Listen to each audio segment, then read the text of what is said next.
From the moment Jordan stepped off the elevator, something didn't sit right. The office looked polished, glass walls, expensive light fixtures, minimalist decor. It had that fake modern look that screamed, "We care about diversity," but whispered something entirely different. He smoothed down the sleeve of his navy blazer, adjusted his tie, and took a deep breath.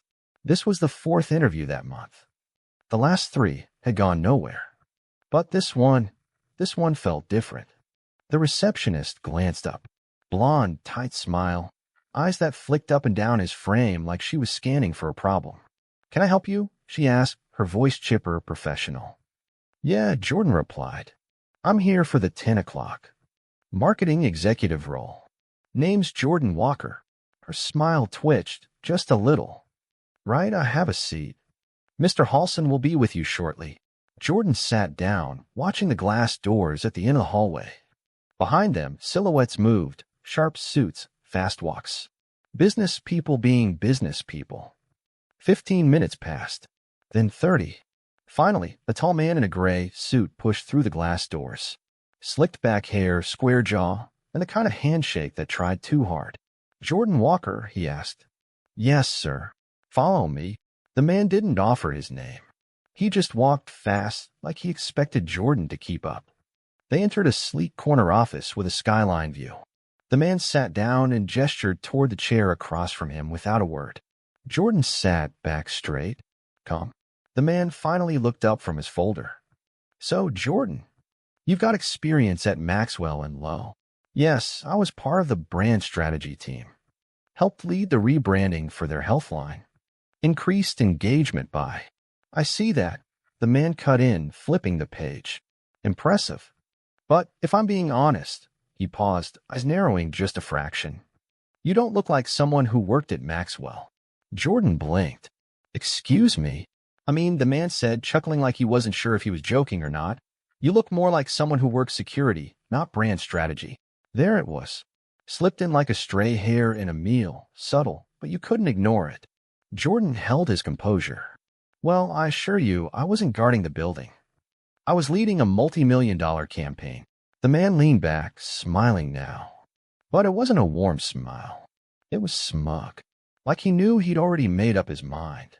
"Tell you what," he said. "We'll be in touch." That was it. Jordan walked out of that office with clenched fists in his pockets.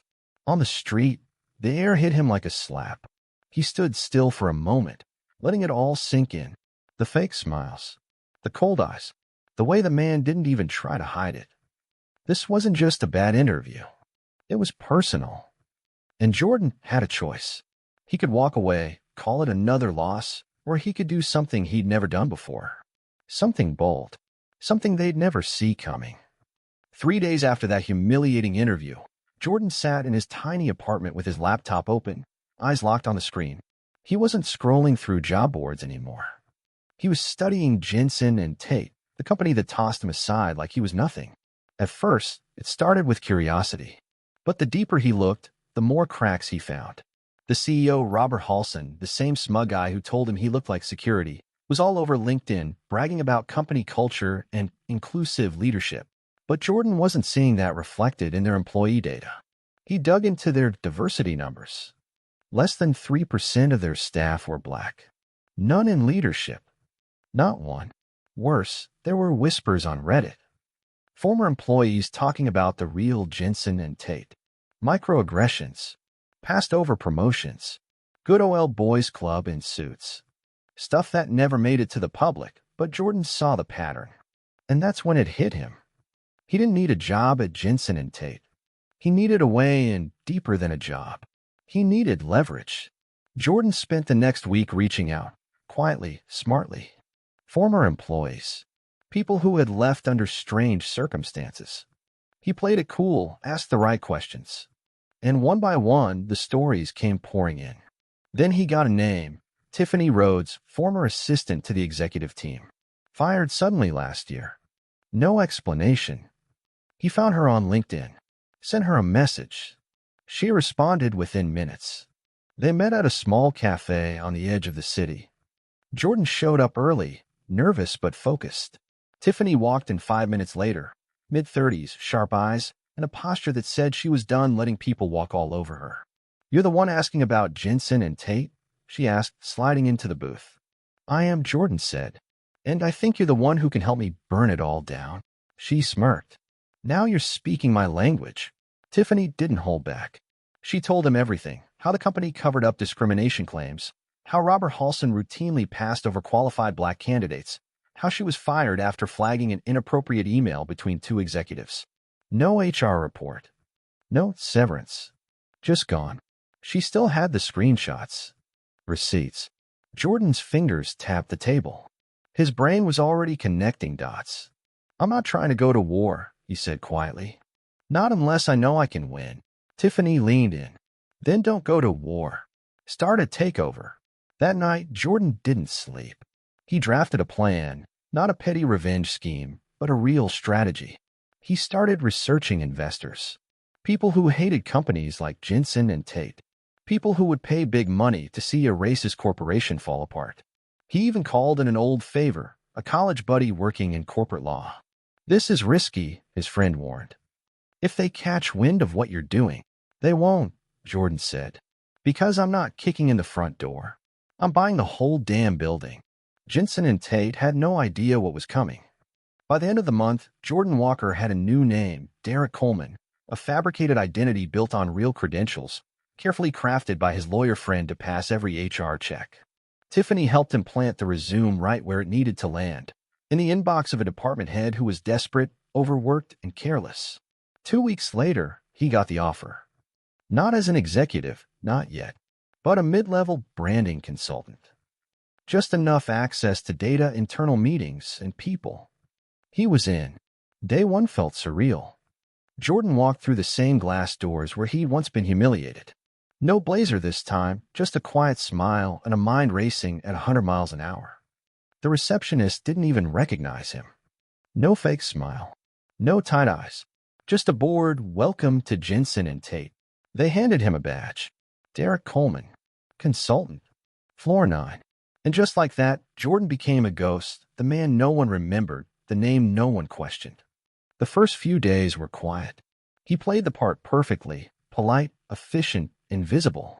But behind the scenes, he was gathering everything. Slack messages, internal docs, team meetings where upper management made jokes they wouldn't dare put in writing, emails where executives used coded language about which clients were a better fit. He took notes. Lots of them. And Tiffany, she was doing her own digging. Using old contacts, she uncovered a pending merger deal that Jensen and Tate was hiding from the public, one that could skyrocket the company's valuation if it went through. It was the kind of info investors would kill for. The kind of info that, if leaked at the right time, could tank the deal, or better yet, redirect it. One night, after hours, Jordan sat alone in a dimly lit break room. Everyone else had gone home.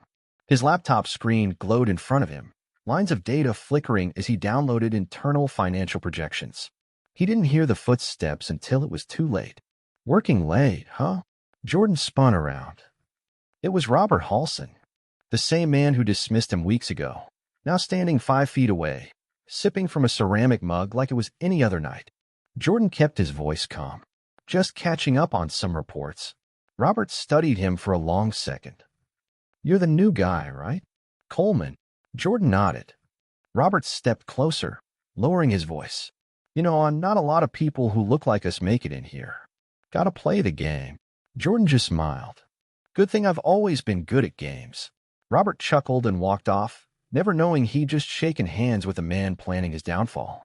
By the end of the month, Jordan had a flash drive full of damning evidence, discriminatory hiring practices, shady internal memos, manipulation of employee satisfaction surveys, and the kicker, financial documents that proved they were misleading stakeholders about the merger timeline.